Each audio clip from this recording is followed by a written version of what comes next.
जनसङ्ख्या मन्त्रालयको कोभिड-19 सम्बन्धी नियमित प्रेस ब्रिफिङमा स्वागत छ। म प्राध्यापक डाक्टर जागेश्वर गौतम। हामी हरेक दिन जस्तै आज पनि नेपालमा कोभिड-19 को राष्ट्रिय अद्यावधिक विवरणका साथ उपस्थित भएका छौँ। आज हामीले नेपाल स्वास्थ्य अनुसन्धान परिषदका सदस्य सचिव डाक्टर प्रदीप गेवालीलाई निम्त्याएका छौँ।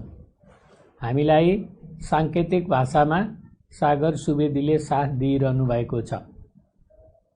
काठमाडौँ उपत्यकाको समुदायमा कोभिड-19 को संक्रमण फैलिएको छ या छैन भनी विभिन्न ठाउँबाट स्वाब लिई परीक्षण गरिने क्रममा 10 ठाउँमध्ये 3 कुने र नक्खुटोलका 228 जना व्यक्तिहरूको स्वाब सङ्कलन गरी पीसीआर परीक्षण गर्दा सबैको नतिजा नेगेटिभ देखिएको छ र विभिन्न ठाउँका स्वाब लिई परीक्षणको रिपोर्ट आउने क्रम जारी छ।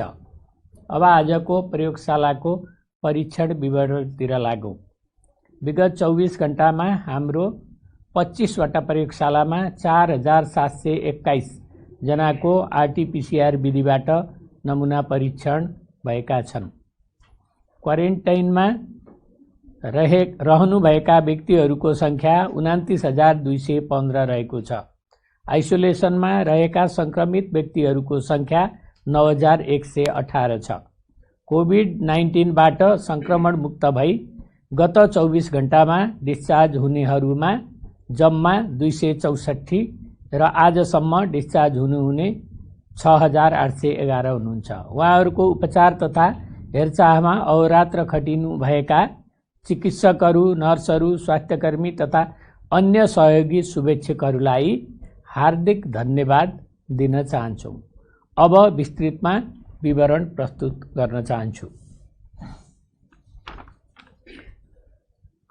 2 वटा कल सेन्टरबाट 741 कल प्राप्त भएका छन् र हाम्रो स्वास्थ्य एप्लिकेसन डाउनलोड गर्नेको सङ्ख्या 1,56,300 छ र जम्मा इन्ट्री गरिएको सङ्ख्या 67,029 छ र आज मात्रै 107 जनाले इन्ट्री गर्नुभएको छ।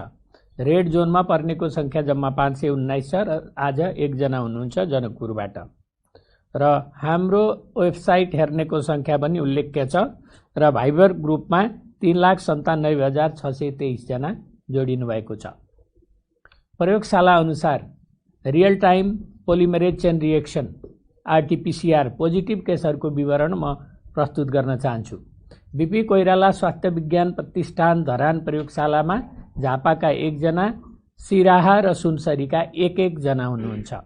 त्यस्तै कोशी अस्पताल विराटनगर प्रयोगशालामा झापाका 2 जना, सिराहा र खोटाङका 1 जना हुनुहुन्छ। प्रादेशिक जनस्वास्थ्य प्रयोगशाला विराटनगरमा झापाका 1 जना हुनुहुन्छ। गजेन्द्र नारायण सिंह अस्पताल राजविराज प्रयोगशालामा सप्तरीका 6 जना हुनुहुन्छ। नारायणी अस्पताल वीरगञ्जमा कसैको पनि पोजिटिभ आएको छैन। नारायणी जनस्वास्थ्य प्रयोगशालामा नुवाकोटका 1 जना, राष्ट्रिय जनस्वास्थ्य प्रयोगशालामा नुवाकोटका 1 जना र सर्लाहीका 6 जना हुनुहुन्छ। भरतपुर अस्पताल प्रयोगशालामा चितवनका 1 जना हुनुहुन्छ। यस्तै गरी किटजन्य रोग अनुसन्धान केन्द्र तालिम केन्द्र हेटौँडा प्रयोगशालामा नवलपरासीका 1 जना र रौतहटका 3 जना हुनुहुन्छ। यस्तै धुलीखेल अस्पताल धुलीखेलमा काभ्रेपलाञ्चोकका 3 जना, नवलपरासीका 1 जना, ओखलढुङ्गाका 3 जना र सिन्धुपाल्चोकका 1 जना हुनुहुन्छ। यस्तै गरी पाटन अस्पताल ललितपुर प्रयोगशालामा बाराका 1 जना, भक्तपुरका 10 जना, चितवनका 3 जना, दाङका 2 जना, धादिङका 1 जना, दोलखाका 2 जना, गोर्खाका 2 जना, झापाका 1 जना, कास्कीका 1 जना, काठमाडौँका 23 जना, काभ्रेपलाञ्चोकका 1 जना, खोटाङका 2 जना, ललितपुरका 20 जना, मकवानपुरका 5 जना, नवलपरासी पूर्वका 1 जना, रौतहटका 3 जना, सङ्खुवासभाका 1 जना, सप्तरीका 2 जना, सिन्धुलीका 2 जना, सिन्धुपाल्चोकका 2 जना, सिराहा र सुनसरीका एक जना, ताप्लेजुङका 1 जना र अर्घाखाँचीका 1 जना हुनुहुन्छ। त्रिभुवन विश्वविद्यालय शिक्षण अस्पताल प्रयोगशालामा काठमाडौँका 1 जना र उदयपुरका 1 जना हुनुहुन्छ। प्रादेशिक जनस्वास्थ्य प्रयोगशाला प्रादेशिक क्षयरोग केन्द्र पोखरामा बागलुङका 6 जना। पोखरा स्वास्थ्य विज्ञान प्रतिष्ठान पोखरा प्रयोगशालामा कास्कीका 7 जना, लमजुङका 11 जना र गोर्खाका 5 जना हुनुहुन्छ। यसैगरी प्रादेशिक जनस्वास्थ्य प्रयोगशाला रूपन्देहीमा नवलपरासीका 3 जना, पाल्पाका 4 जना र प्युठानका 4 जना हुनुहुन्छ। यस्तै चौरजारी नगरपालिका प्रयोगशालामा जाजरकोटका 1 जना हुनुहुन्छ। कर्णाली स्वास्थ्य विज्ञान प्रतिष्ठान जुम्ला प्रयोगशालामा डडेलधुराका 5 जना र जुम्लाका 1 जना। यस्तै सेती प्रादेशिक अस्पताल प्रयोगशाला धनगढीमा कैलालीका 8 जना र आजको जम्मा संक्रमित हुनेहरूको संख्या 180 छ र आजसम्म संक्रमितहरूको हुनेहरूको जम्मा संख्या 15,964 पुगेको छ। र प्रदेश अनुसार कोभिड-19 को विवरण प्रस्तुत गर्न चाहन्छु। प्रदेश 1 मा जम्मा 710 जना, त्यसमध्ये 469 जनाको डिस्चार्ज भएको छ। प्रदेश 2 मा 4184, त्यसमध्ये 2072 जना डिस्चार्ज भइसक्नु भएको छ। बागमती प्रदेशमा 639 जना, त्यसमध्ये 234 जना डिस्चार्ज भइसक्नु भएको छ। गण्डकी प्रदेशमा 1175 जना, त्यसमध्ये 295 जना डिस्चार्ज हुनुभएको छ। प्रदेश 5 मा 3984 जना मध्ये 1857 जना डिस्चार्ज हुनुभएको छ। कर्णाली प्रदेशमा 1581 मध्ये 1222 जना डिस्चार्ज हुनुभएको छ। यसैगरी सुदूरपश्चिम प्रदेशमा 3691 मध्ये 662 जना डिस्चार्ज हुनुभएको छ र जम्मा 15,964 मध्ये 6,811 जना स्वास्थ्य लाभ गरी डिस्चार्ज हुनुभएको छ र यो प्रतिशत 42.7 छ र आइसोलेसनमा रहनुभएका संक्रमितहरू 9,118, त्यो भनेको 57.1% छ। 500 भन्दा माथि उपचारमा रहेका संक्रमित भएका जिल्लाहरूमा प्रदेश 2 मा 2टा जिल्ला छन्, महोत्तरी र रौतहट। प्रदेश 5 मा एउटा जिल्ला छ, पाल्पा, र सुदूरपश्चिम प्रदेशमा अछाम, कैलाली र बाजुरा छ। अब नेपाल स्वास्थ्य अनुसन्धान परिषदका सदस्य सचिव डाक्टर प्रदीप गेवालीले आफ्नो विषयवस्तु प्रस्तुत गर्नुहुनेछ। नमस्कार। आजको मेरो प्रस्तुतिकरण 2 विषयमा केन्द्रित हुनेछ। पहिलो विषय भनेको हालै NHRC मा सञ्चालन भइरहेको स्वास्थ्य जनसङ्ख्या वैज्ञानिकहरूको 6औं राष्ट्रिय शिखर सम्मेलनको बारेमा केन्द्रित हुनेछ भने दोस्रो विषयवस्तु भनेको नेपाल स्वास्थ्य अनुसन्धान परिषदले हालसम्म कोरोना लगायतका विषयवस्तुमा गरेका रिसर्चहरूको बारेमा जानकारी गराउनु रहेको छ। सर्वप्रथम health and population scientist summit 2020 को बारेमा जानकारी गराउन चाहन्छु। नेपाल स्वास्थ्य अनुसन्धान परिषदले आफ्नो स्थापनाको उपलक्ष्यमा प्रत्येक वर्ष health and population scientist summit गर्दै आइरहेको छ। उक्त शिखर सम्मेलन यही मिति 2070 साल आषाढ 22 र 23 गतेका दिन परिषदको कार्यालय भवनबाटै भर्चुअल रूपमा भइरहेको जानकारी गराउँदछु। हरेक वर्ष 10 देखि 12 अप्रिल जुन चाहिँ NHRC को स्थापना दिवस हो, त्यसमा मनाउँदै आइरहेको सम्मेलन यस वर्ष कोभिड-19 को महामारीको कारण स्थगित हुन गएको थियो। सम्मेलनको प्रमुख उद्देश्य स्वदेश तथा विदेशमा रहनुभएका स्वास्थ्य जनसङ्ख्या अनुसन्धानकर्ताहरू, नीति निर्माणकर्ताहरू र विकासका साझेदारी संस्थाहरूलाई सङ्गम गराई उहाँहरूको विज्ञताको उच्च सम्मान गर्दै तथ्यमा आधारित नीति निर्माण गर्न तथा दिन प्रतिदिन बढ्दै गएका जनस्वास्थ्यका सवालहरूको अन्तर्विषयक अनुसन्धानद्वारा सम्बोधन गर्न मार्गनिर्देश गरिरहेको छ। यस सम्मेलनका लागि जनस्वास्थ्यसँग सम्बन्धित 262 वटा अनुसन्धानका एब्स्ट्र्याक्टहरू प्राप्त भएका थिए। प्राप्त एब्स्ट्र्याक्टहरूलाई साइन्टिफिक कमिटीले तयार पारेका मापदण्ड अनुरूप कोभिड-19 लगायत अन्य विभिन्न विधाहरू जस्तै स्वास्थ्य क्षमता र विकास, नसर्ने रोगहरू, मातृ शिशु स्वास्थ्य, किशोर किशोरी स्वास्थ्य, मानसिक स्वास्थ्य, सरुवा रोग, जैविक बायोमेडिकल स्वास्थ्य र स्वास्थ्य सूचना, त्यस्तै स्वास्थ्य प्रणाली, हेल्थ इकोनोमिक्स तथा फाइनेन्सिङ र स्वास्थ्य सम्वर्धन, प्रविधि र आवश्यक मेडिकल उत्पादन जस्ता विषयवस्तुहरूमा जम्मा 86 वटा एब्स्ट्र्याक्टहरू छनौट भएका थिए। ती मध्येबाट 32 वटाको मौखिक प्रस्तुतिकरण ओरल प्रेजेन्टेसन तथा 54 वटाको पोस्टर प्रेजेन्टेसन हुनेछ। उक्त शिखर सम्मेलनको उद्घाटनको अध्यक्षता नेपाल स्वास्थ्य अनुसन्धान परिषदका अध्यक्ष प्राध्यापक डाक्टर अञ्जनी कुमार झाज्यूले गर्नुभएको थियो भने माननीय स्वास्थ्य र जनसङ्ख्या मन्त्री श्री भानुभक्त ढकालज्यूले यसको प्रमुखता ग्रहण गर्नुभएको थियो।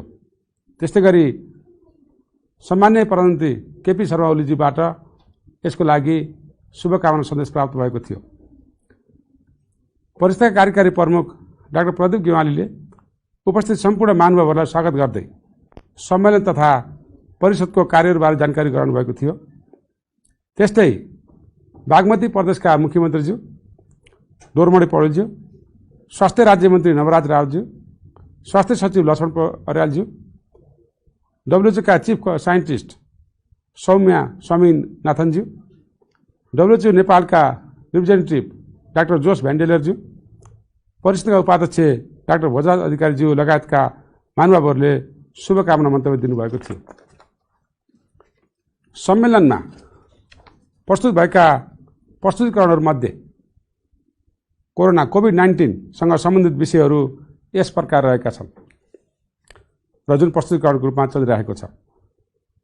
रिसर्च एन्ड डेभलपमेन्ट इन कोभिड-19 कन्टेक्स्ट, त्यस्तै गरी रिसर्च फर कम्ब्याटिङ कोभिड-19 पेन्डेमिक,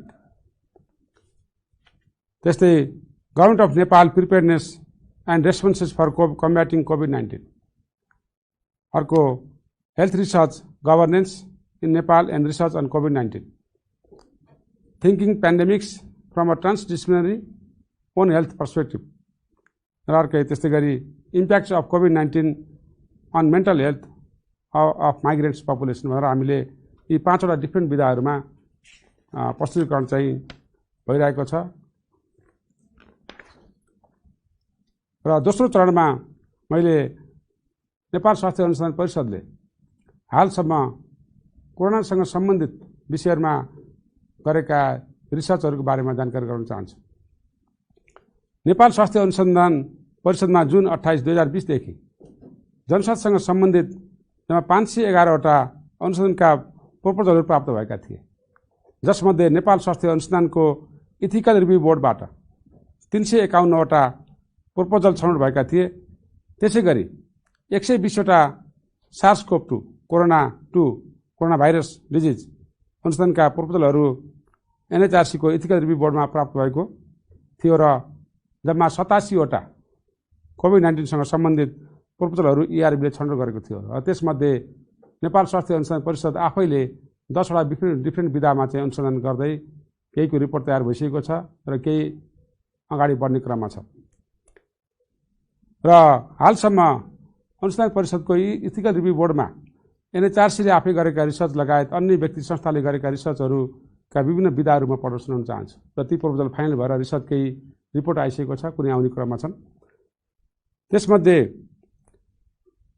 अप्थाल्मिक हेल्थ केयर पर्सनल जुन आँखासँग सम्बन्धित चाहिँ काम गर्ने डाक्टर लगायतका स्वास्थ्य कर्मीहरूको नलेज, एटिच्युड र प्र्याक्टिस सम्बन्धी एउटा रिसर्चको हेडिङ चलिरहेको छ। त्यस्तै फ्रन्टलाइन डक्टर्स एन्ड नर्सेस, कोरोनासँग सम्बन्धित अगाडि बढेका फ्रन्टलाइन डाक्टर नर्सहरूको कतिको रेडी छ काममा भन्ने सम्बन्धी विषयमा भइरहेको छ। त्यस्तै preparedness on and readiness of government of Nepal design कोभिड-19 क्लिनिक एन्ड हस्पिटल्स, मतलब नेपाल सरकारले स्थापना गरेका कोरोनासँग सम्बन्धित विभिन्न 93 वटा क्लिनिक र 31 वटा विभिन्न अस्पतालहरूमा कोरोनाको कस्तो खालको प्रिपेयर्डनेस चलेको छ, यसको स्ट्याटस कस्तो छ भन्ने बारेमा यो अनुसन्धान परिषदले आफै गरेको रिसर्च थियो र यो चाहिँ रिजल्ट पनि आइसकेको छ। त्यस्तै हेल्थ वर्कर जो काम गरिरहनु भएको छ उहाँहरूको मेन्टल हेल्थको अवस्था कस्तो छ, उहाँहरू कतिको चाहिँ तयारी हुनुहुन्छ, उहाँलाई साइकोलोजिकल कस्तो असर परेको छ भन्ने बारेमा पनि रिसर्च एनएचआरसीले आफैले पनि गरेको थियो, अरू व्यक्तिले पनि गरिरहनु भएको छ। त्यस्तै frontline health care workers knowledge perception and willingness to work, मतलब फ्रन्टलाइनमा काम गरेका हेल्थ केयर वर्करहरूको आफ्नो चाहिँ पर्सेप्सन कस्तो छ, काममा कस्तो खालको चाहिँ जागरुकता छ भन्ने बारेमा पनि रिसर्च भइरहेको छ। र त्यस्तै गरी क्वारेन्टाइनमा बसेका जुन व्यक्तिहरू हुनुहुन्छ उहाँहरूको मेन्टल अवस्था कस्तो छ, साइकोलोजिकल अवस्था कस्तो छ भन्ने बारेमा पनि रिसर्च भइरहेको छ। र जनरल पब्लिकले यो कोरोना चाहिँ कोभिड-19 चाहिँ नोभेल भएको हुँदा कसरी यसलाई चाहिँ हेरिरहेको छ, यो बारेमा के बुझाइ छ, आइसोलेसन भनेको के हो, क्वारेन्टाइन भनेको के हो, लगायत विषयहरूमा चाहिँ पब्लिकको चाहिँ धारणा कस्तो छ भन्ने बारेमा पनि रिसर्च भएको थियो। र त्यस्तै गरी जो विदेशबाट सुरुमा आउनुभएको थियो फरेन रिटर्निज एरोप्लेनबाट चाहिँ धेरै मान्छेहरू चाहिँ आउनुभयो र उहाँहरूको चाहिँ बारेमा चाहिँ तपाईँको चाहिँ क्लिनिकल अवस्था कस्तो छ भन्ने बारेमा पनि एनएचआरसी आफैले रिसर्च गरेको थियो।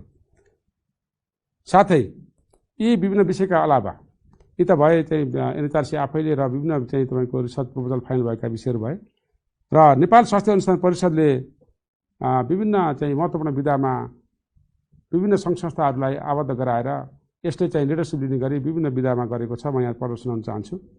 एउटा WHO solidarity trial on drugs, विभिन्न ड्रगहरू लाइक रेमडेसिभिर, यो एन्टी-HIV ड्रग, त्यस्तै गरी चाहिँ इन्टरफेरोन भन्ने यी औषधिहरूमा WHOसँग मिलेर एकैपल्ट जनाउँदै विभिन्न 100 भन्दा बढी राष्ट्रका सहभागीहरू यसमा छन् र नेपालले पनि चाहिँ हामीले नेपाल सरकारसँग स्वीकृति लिएर स्वास्थ्य अनुसन्धान परिषदको लिडरसिपमा चाहिँ रिसर्च गर्न थालेका छौँ। इथिकल रिभ्यू बोर्डबाट पास भएर गइसकेको छ र हामी अन्तिम चरणमा पुगेर काममा सुरु गर्न लागिरहेका छौँ र यसको लागि आवश्यक पर्ने ड्रग लगायत कुराहरू WHOले चाहिँ फ्री अफ कस्ट दिने गर्दछ। र अर्को हामीले गर्न थालेको कन्भालेसेन्ट प्लाज्मा थेरापी, जुन चाहिँ निको भएर गएका बिरामीहरूबाट उत्पादन भएका एन्टिबडीहरू सिरियस बिरामीहरू कोभिड-19 को बिरामीलाई दिएर अनि त्यसको पार्ने प्रविधि छ। त्यो चाहिँ हाम्रो कुनै पनि चाहिँ यो ब्लड ट्रान्सफ्युजन थेरापी जस्तै कोरोनाबाट चाहिँ निको भएका बिरामीहरूको प्लाज्मा थेरापी हामीले गरेर पनि यो रिसर्च चाहिँ गर्न थालेका छौँ। इथिकलबाट पास भइसकेको छ र यो अगाडि बढ्ने क्रममा छ र हामीलाई नेपाल सरकारले स्वास्थ्य मन्त्रालयले स्वीकृति दिएको छ काम गर्नको लागि। र त्यस्तै गरी विभिन्न आयुर्वेदिक प्रडक्टहरू, वनस्पतिजन्य प्रडक्टहरू सम्बन्धी पनि हामीले रिसर्च गर्ने गरी स्वास्थ्य मन्त्रालयबाट स्वीकृति लिएर काम गर्न थालेका छौँ र यसमा पनि चाहिँ इथिकल बोर्डले रिभ्यूले हामीलाई चाहिँ ओके भनिसकेको छ। र यसमा हामीले गर्न थालेको एउटा यास्टी, जेठी मधु लगायत त्रिकुटा जस्ता लगायतका वनस्पतिजन्य चाहिँ औषधिहरूको बारेमा एउटा ग्रुप चाहिँ दुईवटा ग्रुप आम गराएर हामी गर्दछौँ। एउटामा चाहिँ यास्टी भन्ने औषधि लिन्छ, अर्को चाहिँ नर्मल्ली चलेको चाहिँ औषधिहरू चाहिँ जुन छ त्यसको ट्रिटमेन्टको हामीले कम्पेरिटिभ ट्रायल गर्दछौँ र यसको लागि पनि चाहिँ एनएचआरसीले लिड गरिरहेको छ।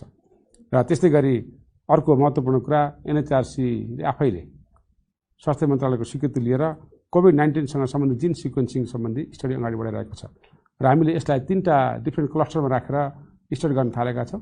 एउटा जिन सिक्वेन्सिङ आफै त्यो खालको चाहिँ ग्रुपहरू हुनुहुन्छ र त्यस्तै गरी चाहिँ अर्को भनेको कोरोनाका बिरामीहरूको क्लिनिकल अवस्था कस्तो छ, साइन सिम्पटम कस्तो छ, उहाँहरू कति दिन अस्पतालमा भर्ना हुनुभएको छ अथवा मोर्टालिटी कस्तो छ, यी सम्पूर्ण विषयमा यो जिन सिक्वेन्सिङ जोडिन्छ। र त्यस्तै गरी अर्को चाहिँ हामीले ब्लड लिएर इम्युनोलोजिकल स्ट्याटस, एन्टिबडीहरू कस्तो खालको छ ब्लडबाट कोरोनाका बिरामीमा भनेर यसलाई 3टै चाहिँ क्लस्टरलाई एउटैमा राखेर रिसर्च गर्न लागेका छौँ। यसमा चाहिँ एनपिएचएल, एडिसिडी, विश्वविद्यालय जस्तै काठमाडौँ युनिभर्सिटी अथवा धरान र कोभिड डिजाइनेटेड हस्पिटलहरू सम्पूर्णको सहभागितामा हामीले मिलेर यो सोलिडारिटी ट्रायल, कन्भर्सेन्ट प्लाज्मा थेरापी र जिन सिक्वेन्सिङ लगायतका स्टडीहरू एनएचआरसीको लिडरसिपमा गर्दछौँ। र यति भन्दै धन्यवाद दिन चाहन्छु। धन्यवाद। हस्, धन्यवाद छ डाक्टर प्रदीप बिमारीलाई। विश्वमा हरेक 40 सेकेन्डमा आत्महत्याको कारण एक व्यक्तिको ज्यान गइरहेको छ। नेपालमा पनि गत 3 महिनामा आत्महत्याबाट ज्यान गुमाउनेहरूको सङ्ख्या बढ्दै गएको देखिएको छ। आजभोलि आत्महत्याको सङ्ख्या दिनदिनै बढ्दै गएको हामीले यस अघि पनि भनिरहेका छौँ। पछिल्लो 1 हप्तामा 2 महिलाले आत्महत्या गर्दा फेसबुकमा लाइभ गरेको कुरामा स्वास्थ्य तथा जनसङ्ख्या मन्त्रालयको ध्यानाकर्षण भएको छ। आत्महत्याका यस्ता घटनाका भिडियोले आत्महत्यालाई अझ बढी प्रेरित गर्ने साथै बालबालिकाको दिमागमा नकारात्मक असर पर्ने भएकोले यस्ता भिडियोहरूको कसैले पनि सेयर नगर्नुहुन, जसले देखे पनि फेसबुकलाई तत्काल रिपोर्ट गरिदिनुहुन पनि स्वास्थ्य तथा जनसङ्ख्या मन्त्रालय हार्दिक अनुरोध गर्दछ। समस्यामा तपाईँ एक्लै हुनुहुन्न, अन्य धेरै मानिसहरू पनि तपाईँले अहिले भोग्नु भइरहेको अवस्था पार गरेका छन् र आज जिउँदैछन्। आत्महत्याका बारेमा कुरा गर्नु ठिक हो। यसले तपाईलाई राम्रो महसुस गर्न सघाउ पुर्याउँछ। आत्महानि, आत्महत्याको सोच या योजना गम्भीर भावनात्मक सङ्कट, तनाव, आत्मीय व्यक्तिको मृत्युबाट, सायद जागिर गुमाउँदा, कोरोनाको कारण जनजीविकामा समस्या भई तनाव बढ्दा, सम्बन्ध विच्छेद वा हिंसा तथा दुरुपयोगको अनुभवको लक्षण चिन्ह हो। तपाईँ यसका लागि दोषी होइन र यो जो कोहीलाई पनि हुन सक्छ। भइरहेको समय छ, तपाईँ ठिक हुन सक्नुहुन्छ। तपाईलाई सहयोग गर्न सक्ने मान्छेहरू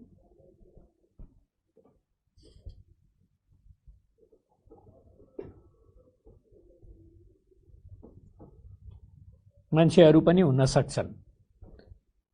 तपाईँ यसका लागि दोषी होइन र जो कोहीलाई हुन सक्छ। भइरहेको समय छ, तपाईँ ठिक हुन सक्नुहुन्छ। तपाईलाई सहयोग गर्न सक्ने मान्छेहरू छन्। तपाईँ हामीले मिलेर नै समस्याको समाधान गर्ने हो। परिवारको विश्वासिलो सदस्य, साथी वा सहकर्मीसँग आफूले महसुस गरेको कुरा भन्नुहोस्, सल्लाह गर्नुहोस्। यसबाट तपाईँ यो समस्याबाट मुक्ति पाउन सक्नुहुन्छ। आज हामी एउटा अनुरोध गर्न गइरहेका छौँ।